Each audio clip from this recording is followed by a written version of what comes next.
Okay, we're recording live. Hey everybody, how you doing today? Today we'll be learning about regenerative food systems and why they are so important. Our guest is the CEO and founder of Grounded Capital Partners. If you like what we're doing, please like and subscribe and share. But without further ado, Stephen Hohenrieder, how you doing today, man? Doing well. Thanks for having me. Thank you so much for being on the show. Yeah, hi Steve. How you doing? It's really nice to have you on. We have a common mutual friend here, Bonnie Meyer. We were just having a pre-chat before this, and you mentioned that you met her in Hawaii several years ago, and actually, Devin and myself and our family, we actually met her deep in the Amazon rainforest in Ecuador in 2010. So, yeah, just an amazing woman. So, little shout out there for our and lots of love for Bonnie. Before we start, what we usually do here is something called Two Truths and a Lie. So Stephen has been kind enough to share with us a couple of little points, and Devin and I are going to guess which one is the lie out of these 3 points. Okay. All right, Dev, you ready? Yeah, sounds good. Okay, number one, I met my wife in a dairy husbandry class. That's interesting. Huh. Okay, number two, I'm a vegetarian, and that is what led me to working towards building a more regenerative food system. Well, that makes sense. That makes sense, right? That kind of makes sense. Yeah. So that's okay.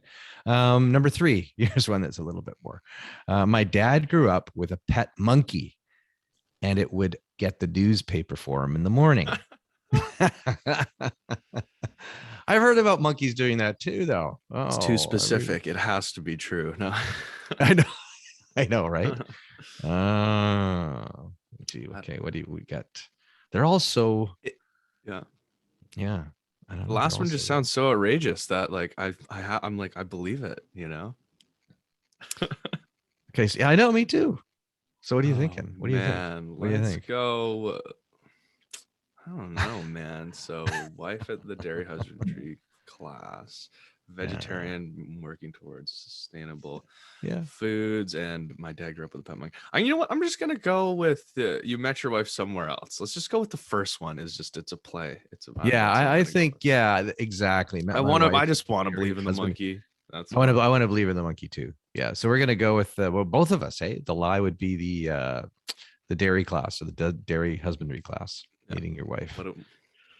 Drum roll. The story about the monkey is true. And I did meet my wife in a dairy husbandry class at Cal Poly.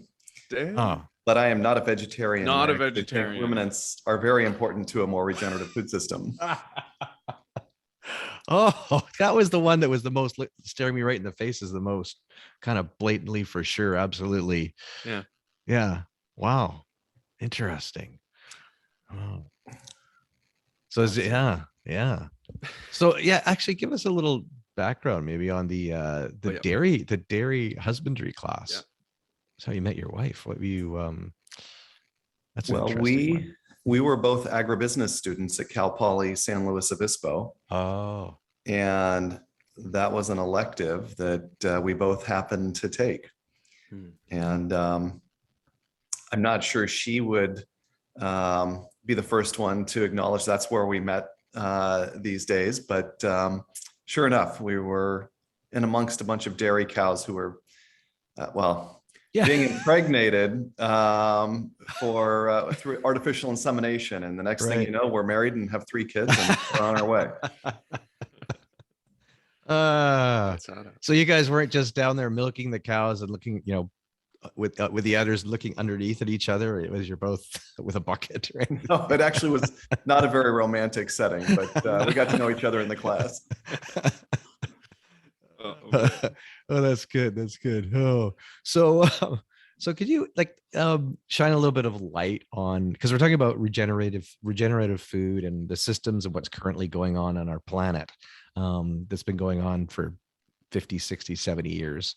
I'm assuming for a long time. Can you kind of give us a bit of the lay of the land and what this is and what it looks like and why it isn't so good for us moving forward as a planet, as a species, and for agriculture in general? Kind of a loaded Sure. question.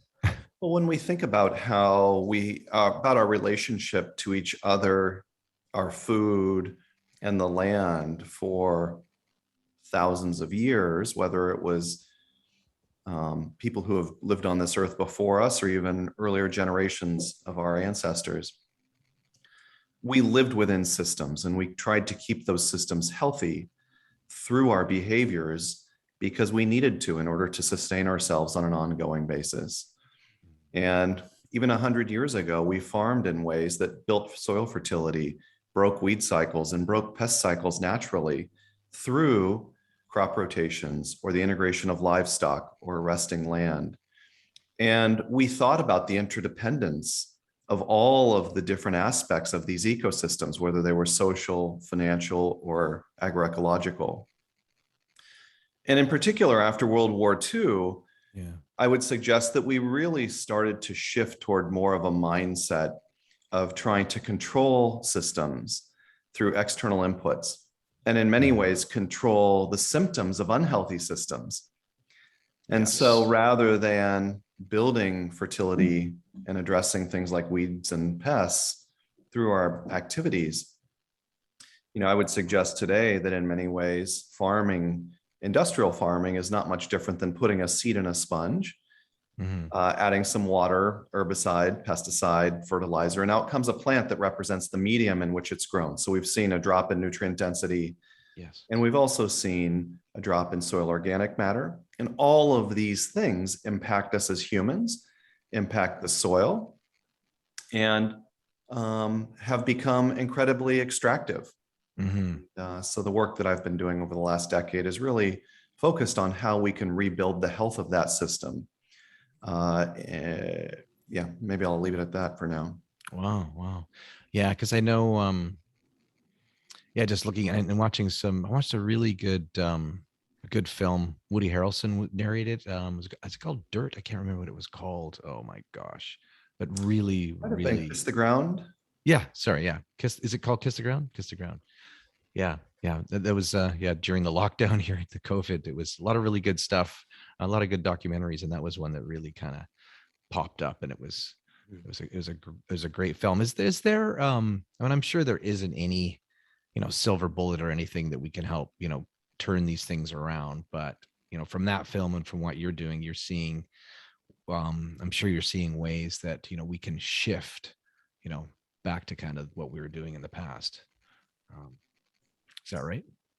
Yeah, I think that as a society, especially in the US, we have a tendency to look for technological silver bullet point solutions to these systems-based problems.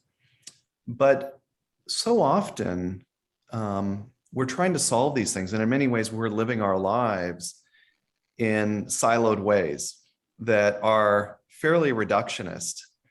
And I think it's very hard to address the problem if we live that way. Versus embracing interdependence. And maybe I can give a human health example, but the incidence of type 2 diabetes or high blood pressure has been going up over the last couple decades. And yet we've had increased access to insulin and to statins to reduce high blood pressure. In the same way that we used to farm in ways to keep our agricultural systems healthy, I would suggest that we used to live in ways to keep our bodies healthy because you died if you didn't. And what we've observed is that so often people are investing in and creating solutions to address the symptoms of unhealthy systems, rather than focusing on building the health of that system. And the downside of that is, while there's an incredible opportunity to monetize the symptoms of those unhealthy systems, whether it is a human health issue or agricultural, oftentimes the financial incentives and the ongoing value proposition of those enterprises is dependent on the system staying unhealthy. And the more unhealthy the system becomes, the more profitable those businesses become. And so I believe there's an opportunity for us, and I think that this is reflected in the work that Kiss the Ground is doing and many others, that by embracing the interdependence of a lot of stakeholders and thinking about our activities to keep those systems healthy, which in some ways is just a change of behavior, is really the opportunity to build the health of those systems. And so going back to type 2 diabetes, of course, there are instances where these are not behavioral issues, but I think that it's fairly widely accepted that we can address some of these issues through exercise and eating simple foods, reducing our intake of highly processed foods, reducing stress, drinking water, and sleeping. But so often we choose not to do that, and instead we take a pill to overcome the symptoms of a fairly unhealthy lifestyle. Right. And it's not as sexy as inventing a silver bullet solution, but I believe there's an opportunity to solve the underlying problems if we're willing to do so. I mean, I like your analogy of the human body as our ecosystem in our body as the ecosystem of the planet as well. We've interviewed several traditional Chinese medicine doctors, acupuncture therapists, and whatnot on our show here, and they talk about exactly the same thing. A friend of mine's a acupuncture therapist, and he mentioned that 3,000 years ago, the Chinese, they used to pay acupuncture therapists or whoever it was to basically keep them healthy. It wasn't a reactive thing for when they were sick to get them well. It was like just keeping them to longevity and keeping them healthy. So they would go for their treatments to keep things nurtured and keep the ecosystem of their body healthy. And we've now fallen away from that.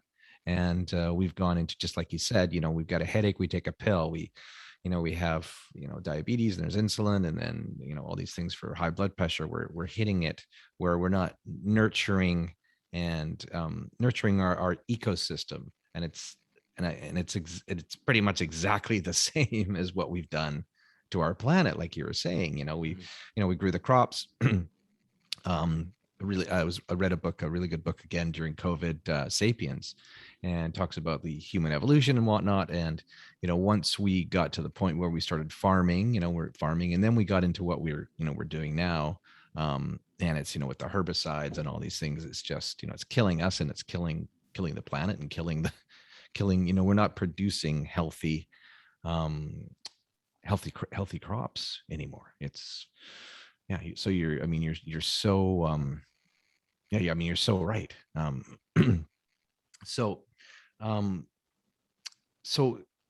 What are there alternatives like,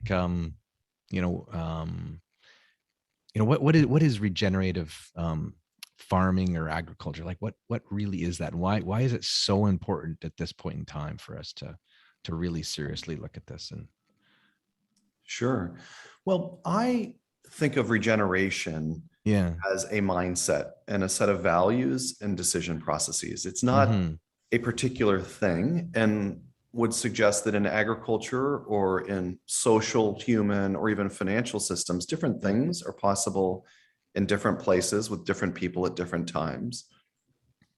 But I think of it as making decisions that constantly improve the health of that system, whatever it might be, which is very different than the extractive world we've lived in. Yeah. And as a society, I find it so interesting that we tend to value more what someone is able to take from society than what they contribute. Right. Yeah. And especially financially. And so when we think about regeneration and regenerative agriculture, it's looking at that system, that place, that farm, that operation, and thinking about all of the stakeholders of that system, from mycorrhizae in the soil, to water, to soil organic matter, to the people farming that land, to the relationship with animals on that land, to the people who are processing and hauling the output of that land, how it's turned into food or used for some other purpose, and the relationship between the person who's consuming that food, and the soil, and everybody along the supply chain. And so I think of regeneration as contemplating all of those stakeholders. And sometimes we'll say that the solution to a more regenerative food system already exists. It's just a matter of how we connect the dots. And in many ways, we seem to be looking for technological solutions to social and biological problems.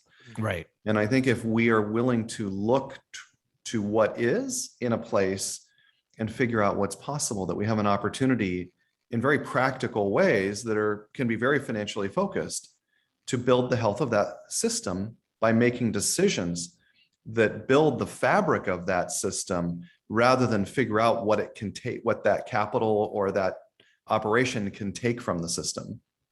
And by the way, they aren't mutually exclusive. Right. What we've seen in our food system during COVID is that the siloed reductionist approach to how we produce our food is not very resilient or durable. And a lot of our supply chains have broken down. And those supply chains that have contemplated the interdependence of all of the stakeholders along the way have actually been very resilient. And in many ways, people have turned to them during these challenging times. Right. Interesting.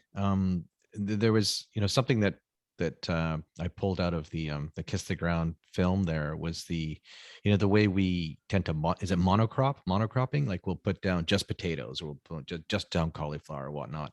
Where they were, it was quite it really resonated with me, because there was a massive field in the U.S. somewhere, and it was all just dirt, and they'd pulled out the potatoes or whatever it was. It was done, right? And then beside it, there was another field where they'd had not just monocrops, but they had all the multiple different types of crops that balance each other out. They had bees, and they had all these things cross-pollinating, and it was just this lively field, and the soil just kept on.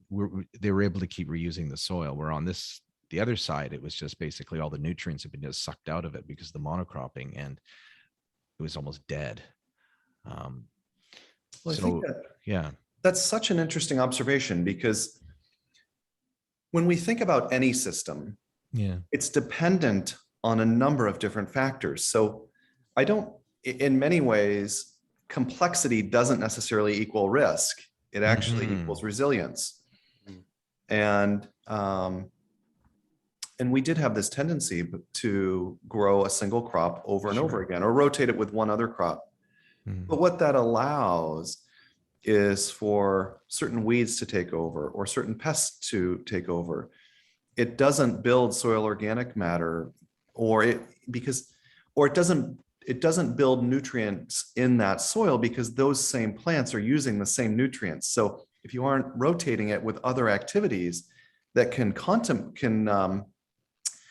complement that, you are naturally in a depletive state of whatever it is that plant is using. Right.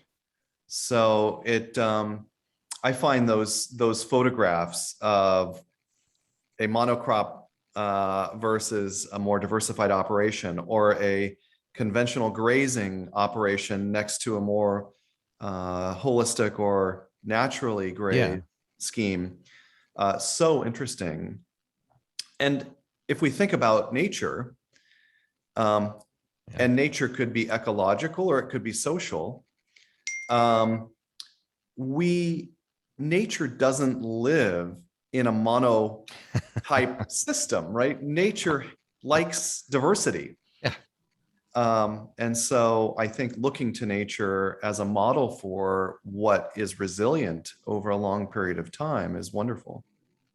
Yeah, another thing that we've been into during COVID is my wife and I, we've been doing a lot of hiking outdoors, and we're very lucky here in the Pacific Northwest. We have a lot of great hiking trails and massive trees and things. But we got into mushrooms, and I just thought mushrooms before, and we've been Devin introduced us to a podcast with Paul Stamets, which is a big mushroom guy. But then just realizing the symbiosis between massive trees and these little mushrooms, the way they just work in balance, and they both need each other to thrive. And so it's just like you're saying, all the different types of plants. We need that balance. We need that, as opposed to just having one set. It's almost like palm oil. Palm oil. I spent a lot of time in Malaysia and Southeast Asia and lots of places like that, and it's like these palm oil, just like forests, which are just palm trees in lines for miles and miles and miles, and that's all that's there because they're harvesting for palm oil, and it's really not sustainable. So yeah, Dev, did you have a question there? Or I was going to ask you. Yeah. Well, I find it so interesting how oftentimes we as impact investors invest in opportunities that might actually be harmful, but they on the surface seem like they are beneficial. Right. And right. I'm sure there were people who were investing in palm oil in ways that were not values aligned. But I think there were a lot of people, and I find this with farmers as well, who are doing the best they can. And they're not trying to destroy their land or their soil or their community. And they're working with the resources they have and making the best decisions they can at that time. And sometimes others will come in to take advantage of them. But I find that even with the best of intentions, that sometimes impact investors invest in things that on the surface look like they're helpful. And really, they are just monetizing the symptoms of an unhealthy system with a gloss of being impactful. And so it's interesting. I think these things are complicated. Yeah.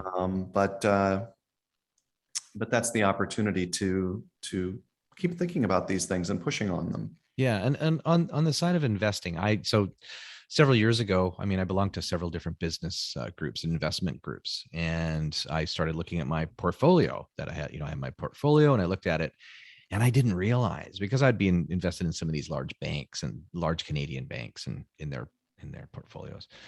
And I realized that most of my investments were in extractive, like oil and gas and mining. And I had no idea. I didn't really look a lot at these. And then when I really started looking, I realized, like, oh my gosh, like I'm actually investing in this stuff.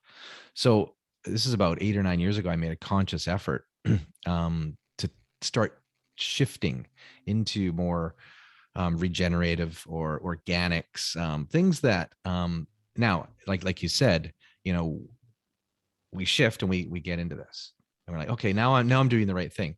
But below the surface, is it really helping and whatnot? But I guess it's a start. At least it's a conscious shift that we're making. I don't want to invest in this, let's invest in that. Okay, that's one step. There's 15 other steps that we need to take, but at least that's the first step. Did you see like a lot of people actually starting to kind of switch to this type of investing these days? Or because you worked, you've been in the investment community for quite a long time, and is that kind of a common trait now, or what's happening? I do. I think that the impact investing, if you will, is evolving, and it's maturing. And you had people like Bonnie Meyer, who were early kind of investors in this area, where there were fewer opportunities, and typically you needed to find them yourself. And I think that we're in an inflection point where there's an increasing amount of information, and the conversation has evolved. In regenerative food systems, I can tell you that it was pretty lonely in 2007 and 8, and really until 2015. And it's fun to see the conversation become so much more conventional today. With that comes a lot of greenwashing. And there are a lot of very smart people who see the opportunity to provide solutions. And it doesn't mean that they aren't good, if you will, but sometimes perception isn't reality. And I observe a lot of opportunities that a well-meaning impact investor might invest in that really are just as extractive as the stuff they're trying to avoid. Sure. And I also see a dynamic where, because there are a limited number of opportunities, there are Mhm. very well-intentioned impact investors who want to support an outcome of an enterprise that is Mhm. presented in their pitch book. Yes. And sometimes they want so badly to support that outcome that they forego their basic due diligence criteria Right. and invest in enterprises that don't really have the ingredients to succeed, whether it is an entrepreneur who has literally no experience operating or investing in that asset or that sector, Mhm. which doesn't mean they can't succeed, but the probability of them succeeding and doing what they say they're going to do is incredibly low. And then the investor becomes disappointed when they don't achieve the outcome that they were seeking. Right. And so I think we're in this interesting inflection point where impact investing is becoming much more available. The quality of investments is improving a lot. Mhm. And the mindset is shifting a little bit among investors from one that was historically focused on small, scrappy startup type opportunities Yep. to opportunities that have more scale and Mhm. that might be more established and actually have less risk of capital, but can have as great or even greater impact in whatever it is they're trying to accomplish. Right. Right. Because I know one of the funds that I had a shift probably about 10 years ago, like I mentioned, from the RBC Royal Bank of Canada, their fund, into some other stuff. And I some a friend of Bonnie's, or I was introduced to a friend of Bonnie's. They manage a fund called Renewal Funds, and that was something new to me. So I started investing some of that, and they've been doing fairly well. And I believe they're the largest Canadian like mission driven fund, but the largest doesn't mean they're huge. It's just not, there's not that many of them, I'm assuming. So I mean, it's a start. And I mean, it's been it's been a really interesting path so far to explore this type of investing. And also there's been a couple of books. I was introduced down in San Francisco to Paul Herman. He wrote a book called The Hip Investor, which is about sustainable investing. And then Joel Solomon, another gentleman up here in Vancouver, he wrote a book called The Clean Money Revolution. So it's kind of reinvesting into purpose-driven investments and things like that. So it's been an eye-opener, and it's only been the past couple of years where I've been actually aware or awake, I guess you would say, to this type of investing. So yeah, it's been very interesting. It's a lot of fun for me to see it become more prevalent Yeah, yeah. and to see very conventional, financially focused investors realize that the values of impact actually are drivers of value in the assets oftentimes, Mm-hmm. whether it's employee retention or its resilience and in a real asset landscape, in land and agriculture, or in operating companies. Mm-hmm. And I believe that the fact that these conversations are becoming more conventional is just wonderful. I don't think of impact as a thing. Right. A lot of the investment banks and wealth management firms used to try and carve out an allocation, if you will, for their clients to invest for impact. Mm-hmm. And I always found that somewhat curious because I really think of impact as an overlay of values that we apply to everything we do. Mm-hmm. And of course, we can make decisions about whether we want to dial up or dial down our aspirations. At one end being totally extractive, and at the other end being philanthropic. Sure. But the more this conversation becomes conventional and people start to look at impact not as a thing, but as a set of values and decision-making criteria, Mm-hmm. I believe that we'll have even greater impact on society, on our financial systems, and on our planet. Yeah. I mean, I think it's really exciting, what's been happening. I mean, I've been fortunate enough to have been in this entrepreneurial space for a long, long time. And I've been part of many different entrepreneurial conclaves, and it does excite me because the conversation has totally shifted into, you know, this type of everything from regenerative, you know, food production to impact investing. And it's not just something that's talked about, you know, over coffee, you know, and the side. It's actually the main focus of some of these conclave and the talks that are going on. So there has been a big shift, and I just think it's, you know, it's really exciting, and it's really exciting to see, to have conversations with people about this this time. And then you got the younger people like Devin and all your, like, you guys are coming up through this. Are you, or like the youth, really, you know, engaged in talking about, you know, things like this now, Dev? Or how's it kind of from a younger person's Well, for sure. Yeah. perspective? And I've kind of mentioned this in the last other podcast too, but it's like, I think there's an obligation, and but it's just having so many resources. Like we have like internet, you know, for a long time now, pretty much just a little bit after I was born. So we just have an infinite amount of resources to kind of pick from. And it's like to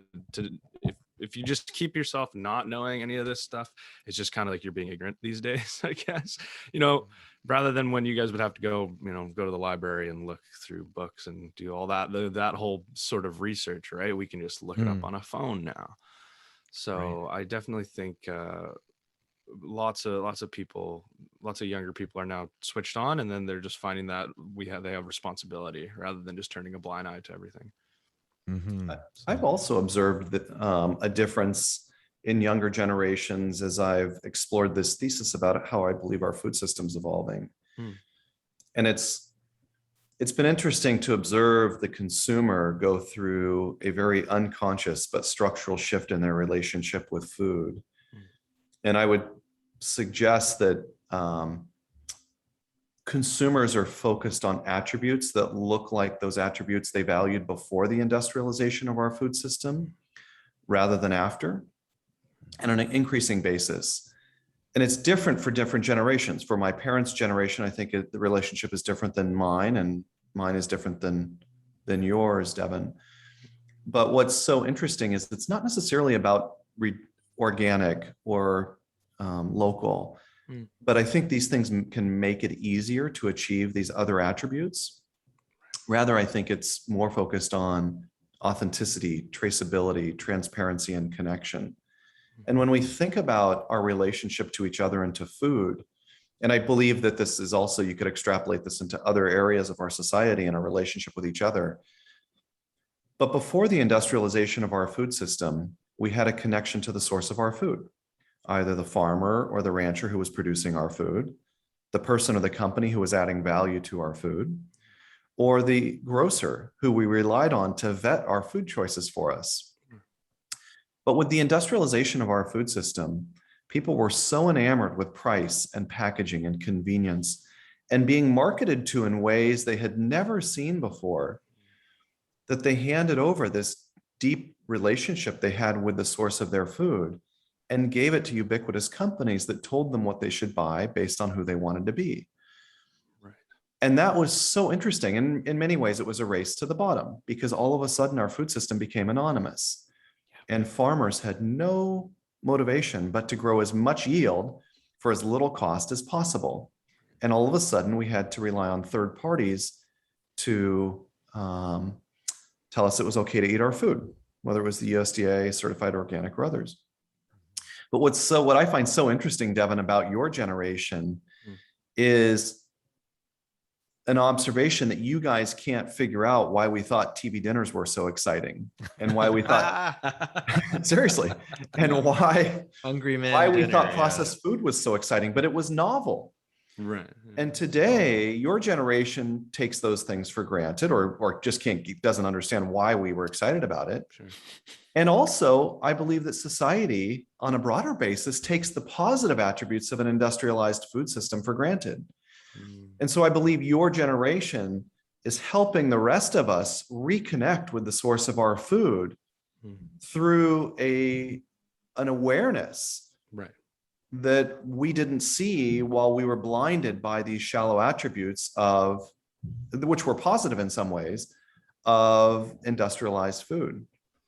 And so what I'm finding is that people across all socioeconomic, cultural, age, and geographic boundaries are reconnecting with the source of their food. And food is becoming more experiential for people in different ways that are applicable to their situation.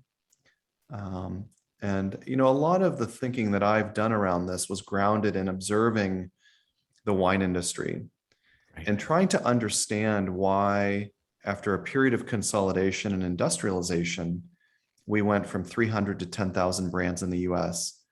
And maybe just as one anecdote to provide context for my comments, I thought it was so interesting that along the way we crossed a tipping point where we went from the small companies trying to look like the big companies to the big companies trying to look like the small companies.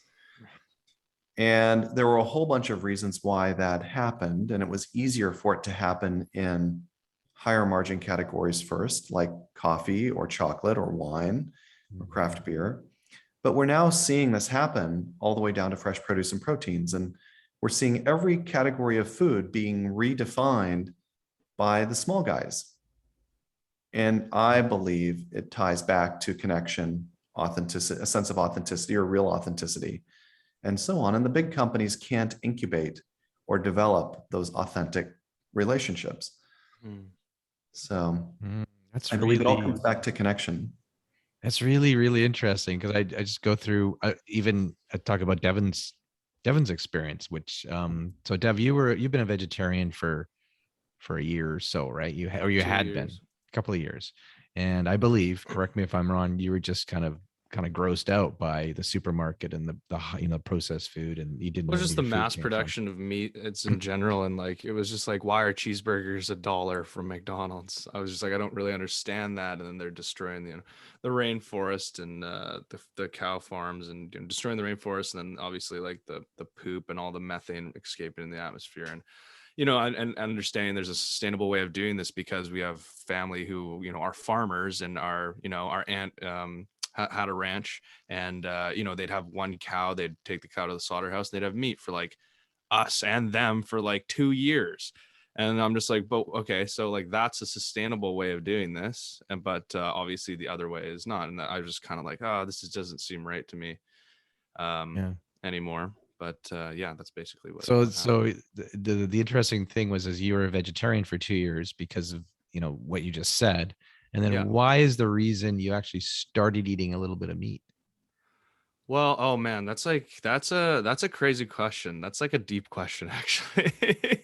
I believe it's because, like Stephen was saying, the connection to the source, you had Well, a yeah, connection to the beef that my sister was raising on the ranch, and you knew the cow.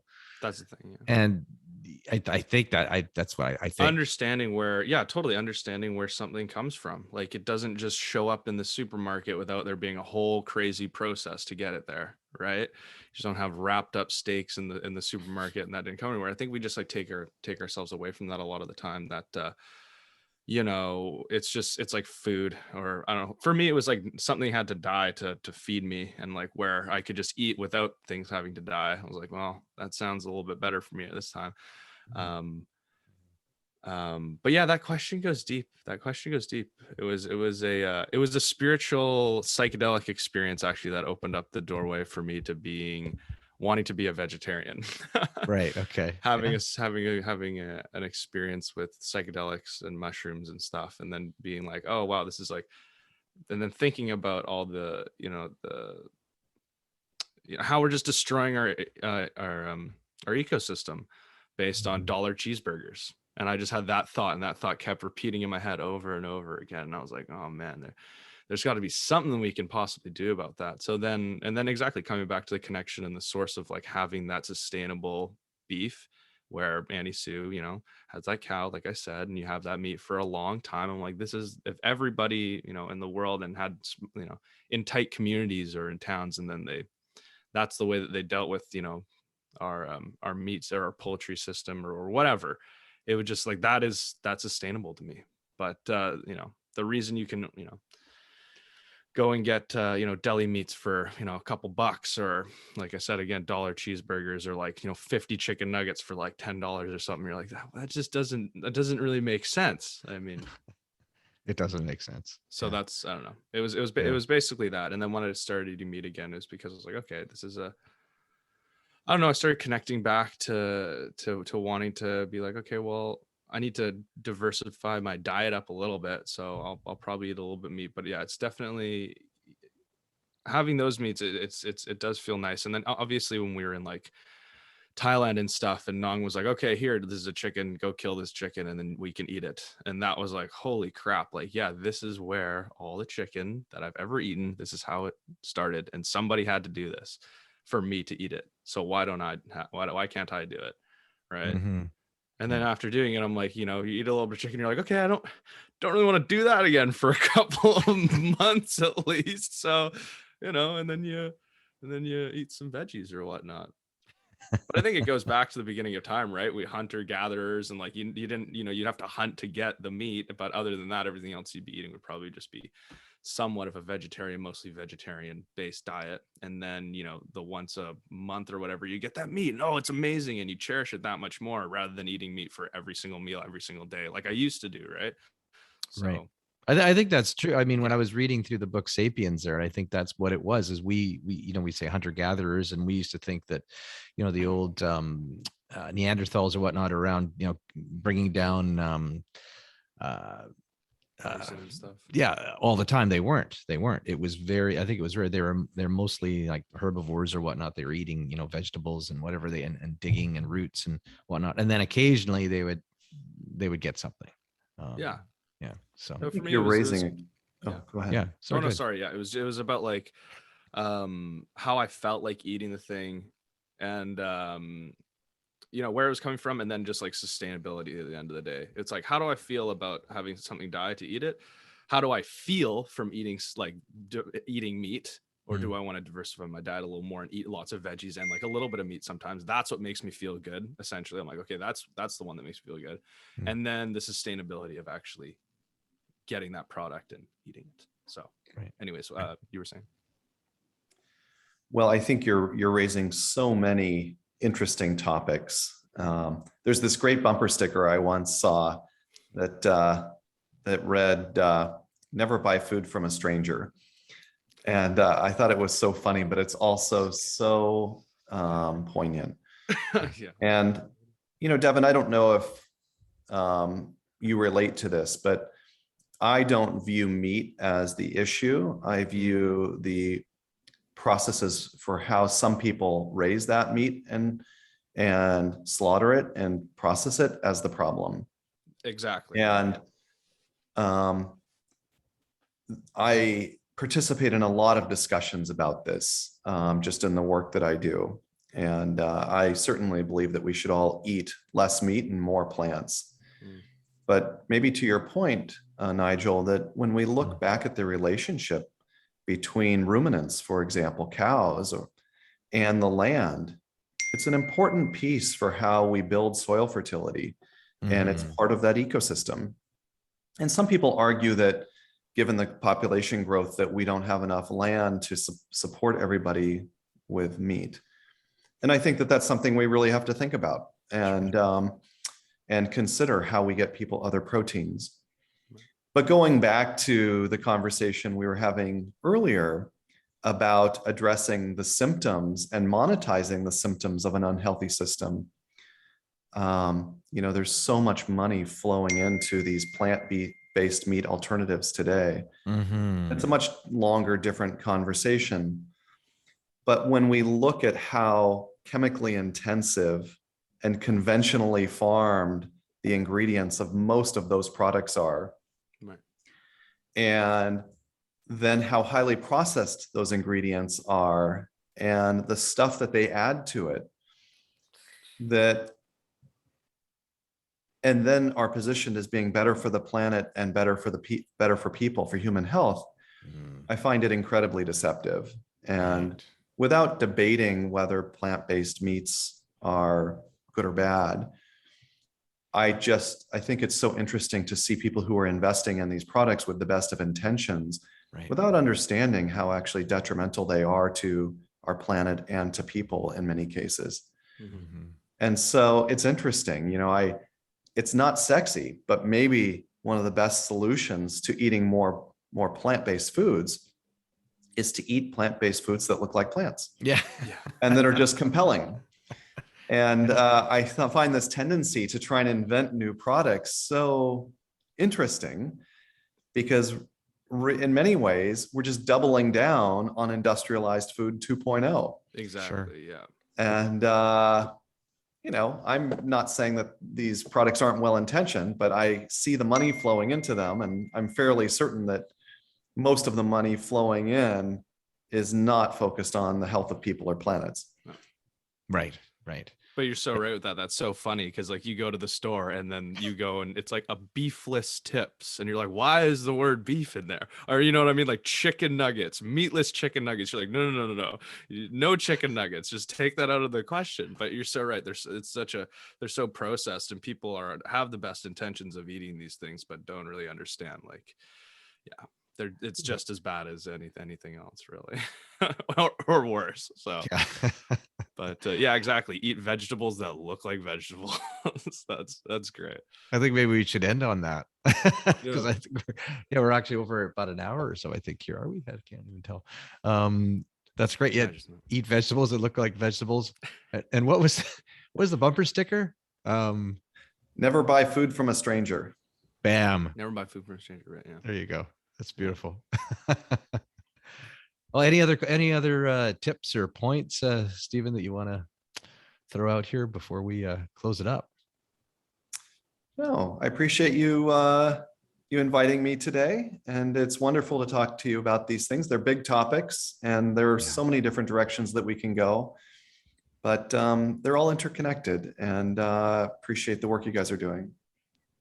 No, thank you so much for being on. This has been wonderful, and we'll have to have you back because, like you said, it's a deep discussion that can go off on many, many different tangents. So, yeah, thank you so much for being here. Yeah. Thank you for coming on the show. Thank you, everybody, for listening. And remember to like and subscribe if you want to learn anything more about Stephen. We'll put links in the description to everything that he's got going on. But other than that, thank you again, like we were saying, so much for being on the show. And we'll have to have you back. Yeah.